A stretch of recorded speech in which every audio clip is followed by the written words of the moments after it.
Okay, so this is going to be a tutorial for dialogue skip on Oracle. So to start off, we want to kill both grunts. Um, so basically, if there's a grunt alive in the next room, he will initiate a dialogue.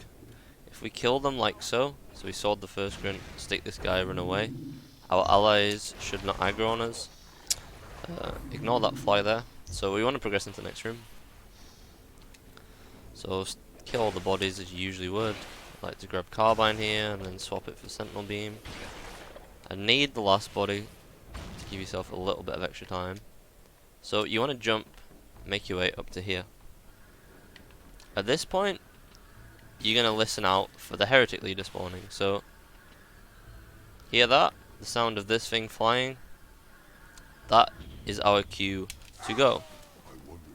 Splattered myself, it's hilarious. So the way dialogue skip works is that the moment that the heretic leader spawns, if we are not in the room, Halfjaw will initiate his dialogue at the same time as the heretic leader's dialogue. So if they start at the same time, they overlap, and it saves us a little bit of time, around 8 seconds.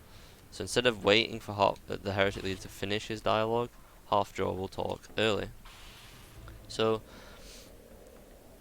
essentially, what we need to do is we need to be in that room when the heretic leader spawns. However, if we just wait in that room, the heretic leader will never spawn. He'll just stay as his little bubble.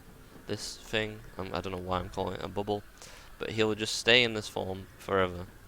But if we time it perfectly when we go into the previous room, he will spawn whilst we're there. So we need to exit the room at the correct time.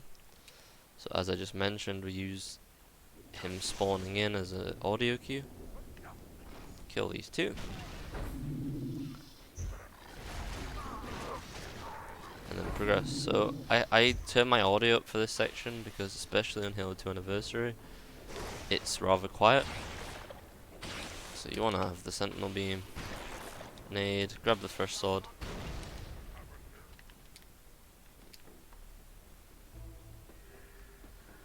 So right after you hear the heretic leader spawn, do the pathing I do here. We don't want to jump over any corners or anything. Walk into here, stand here. So you hear that thud. That's the noise of him spawning in. So if you hear that thud whilst the door is completely closed, dialogues will overlap and finish really early, and the popcorn flood will spawn. So that was a successful attempt at the trick. So yeah, that's all there is to it. You literally just want to stand where I stand, move after he spawns. You don't want to try predict when he spawns and go the same frame. You can wait. So after he spawns, jump forward, walk, follow the path I do. So this would actually fail if Halfjaw stays up here and holds the door open. It won't work. So the door needs to be closed. So a couple of things that can happen if you fail it. If you come in here, the door closes, and you can still hear the flying noise of the bubble.